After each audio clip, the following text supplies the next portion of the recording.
दिवाली से पहले दिल्ली की हवा एक बार फिर से जहरीली हो चुकी है और दिल्ली के पर्यावरण मंत्री गोपाल राय मुख्यमंत्री आतिशी के साथ दिल्ली के सबसे प्रदूषित इलाके आनंद विहार इलाके में निरीक्षण करने आए थे। गोपाल राय हमारे साथ है। गोपाल जी, पिछले 10 साल से दिल्ली में आम आदमी पार्टी की सरकार है, लेकिन आनंद विहार इलाका जो है वो अभी भी सबसे प्रदूषित इलाका है। ऐसा क्यों है और क्या कदम आपकी सरकार की तरफ से उठे? उसका सबसे बड़ा कारण है कि ये उत्तर प्रदेश का बॉर्डर है। यहाँ पर दो बस अड्डे हैं, एक कौशाम्बी का बस अड्डा है, एक आनंद विहार का बस अड्डा है।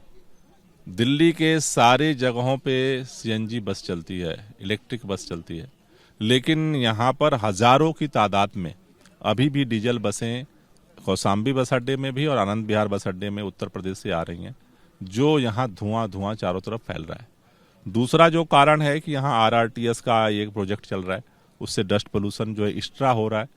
तीसरा जो कारण है कि यहाँ जो आनंद विहार में बसें आती हैं उनके निकलने का रास्ता जो है वो वहीं से है जहाँ पर स्टेशन है। और चौथा जो है यहाँ पर मेट्रो स्टेशन, रेलवे स्टेशन और बस अड्डा होने के नाते कंजेशन जाम की स्थिति है। ये 4 कारण समझ में आए हैं। इन चारों के निदान के लिए अभी जो है ऑर्डर दिया गया है कि इसको लेकर के कार्रवाई तेज किया जाए। अभी आनंद विहार का जो बसों का रूट है उसे डाइवर्ट करने का निर्देश दिया गया है। साथ ही साथ जो आरआरटीएस का जो पोल्यूशन है उसके लिए वाटर स्प्रिंकलिंग का 10 मोबाइल एंटी स्मॉग गन यहाँ तैनात किए गए हैं, जिससे वाटर स्प्रिंकलिंग होती रहे। साथ ही साथ यहाँ पर अब ये 24 घंटे मॉनिटरिंग कोर्स पे रहेगा। ट्रैफिक पुलिस को जाम से मुक्ति के लिए अभियान चलाने के निर्देश दिए गए हैं। लेकिन सबसे बड़ा जो समस्या है वो डीजल बसों की है। तो मेरी उत्तर प्रदेश की भाजपा सरकार से निवेदन है कि जब तक पोल्यूशन दिल्ली में है, कम से कम डीजल की बसें दिल्ली में न भेजें। क्या गोपाल जी, पिछले 10 सालों में भी अभी 10 साल शासन चलाने के बाद भी अगर यूपी के ऊपर इस तरीके का ठीकरा फोड़ना, क्या ये ज्यादती नहीं है? आप लोगों की तरफ से अब तक क्या किया गया? आपके ऊपर भी बहुत ज्यादती है। हम 2000 इलेक्ट्रिक बस चला रहे हैं और डीजल चलाने वाले के ऊपर जो है डीजल की गाड़ी बंद करने के लिए कह रहे थे, ज्यादती हो गई। डीजल की गाड़ी हम भी दिल्ली में चलाने लगे। ये ज्यादती कैसे हो गई? मेरे समझ में नहीं आई बात। आपको ज्यादती कैसे समझ में आ गई?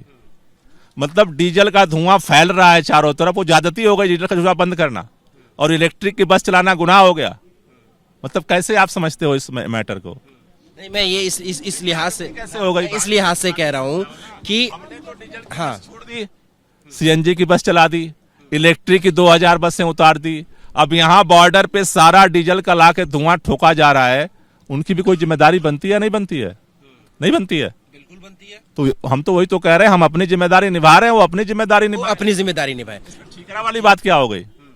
क्योंकि वो तो मैं बीजेपी सांसद से ही बात कर रहा था। वही बात, ठीकरा वाली बात क्या है कि बीजेपी की सरकार के ऊपर ठीकरा फोड़ देती है आम आदमी पार्टी। ठीकरे की तो बात नहीं हुई ना। वो अपना काम करे, हम अपना काम करें। ज्वाइंट ऑपरेशन चलाया जाए। उत्तर प्रदेश की सारी इलेक्ट्रिक बस हम चलाने लगे।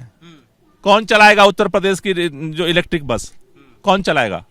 यूपी सरकार चलाएगी। तो हम यही तो कह रहे हैं कि भाई आप यूपी में भी इलेक्ट्रिक बस चलाओ। इसमें ठीकरे वाली बात कहां से आ गई? यमुना की अगर हम बात करें गोपाल जी, कि मैं सीधा सवाल आपसे गोपाल जी पूछ रहा हूँ कि क्या दिल्ली में यमुना क्या दिल्ली में यमुना साफ हो पाएगी, और साफ हो पाएगी तो कब तक? हो रही है साफ। इन्होंने गंदा रखने के लिए दिल्ली के मुख्यमंत्री को उठा के जेल में डाला था। दिल्ली के सारे काम ठप कराए गए थे। अब मुख्यमंत्री जी को जेल से आने के बाद पुनः जो है जिस तरह से अभियान शुरू हुआ है, काम की गति और तेज होगी। जमुना भी साफ होगी। हर काम किया है वही काम होगा, हर काम करेंगे। तो टाइमलाइन पार्टी कौन मांग रहा है? बीजेपी के लोग तो बीजेपी वाले अपनी बस तो ठीक कर लें। एक बार पूछ लेना उनसे, बसों का टाइमलाइन कब खत्म होगा इनके? इलेक्ट्रिक बसें चला ले, टाइमलाइन पूछ लो उनसे। हम अपना टाइमलाइन नहीं, हम अपना काम करते। एक आखिरी सवाल है मेरा कि कल मैं बीजेपी के सांसद से बात कर रहा था। ऑन रिकॉर्ड उन्होंने दिल्ली के मुख्यमंत्री और उनके मंत्रिमंडल को ये चैलेंज दिया है, चुनौती दी है कि यमुना में एक बार डुबकी लगा करके आए, वो भी उनके साथ डुबकी लगाएंगे। ऐसा है? डुबकी लगाने के लिए जेल भेजा था। जेल किस लिए डाला था? इसलिए तो कि यमुना गंदी रहे। किस लिए जा रहा था जेल में? कब तक जेल में डालते? सब छूट के आ गए। जमुना भी साफ होगी। भाजपा का हर षड्यंत्र फेल हुआ है और आगे भी उनका हर षड्यंत्र फेल होगा। 1000 से ज्यादा जगहों पर धूमधाम से छठ पूजा का आयोजन सरकार कर रही है। वो जितना भी, सब लोग कालिंदी कुंज क्यों दौड़ के जा रहे हैं? यमुना कहाँ से शुरू होती है? कहाँ से शुरू होती है? वजीराबाद से दिल्ली में एंटर कर रहे पल्ला से शुरू होती है।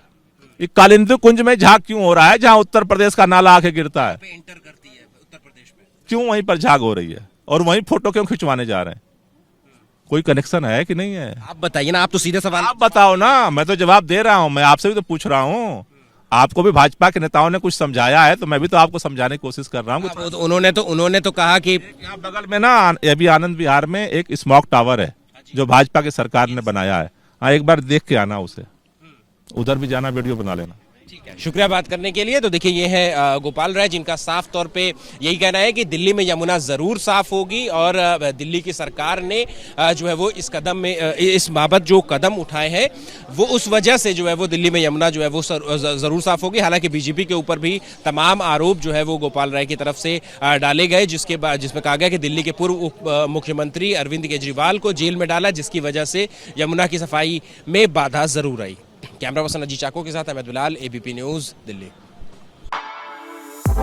For exclusive and insightful videos, subscribe to our new channel ABP Live Premium.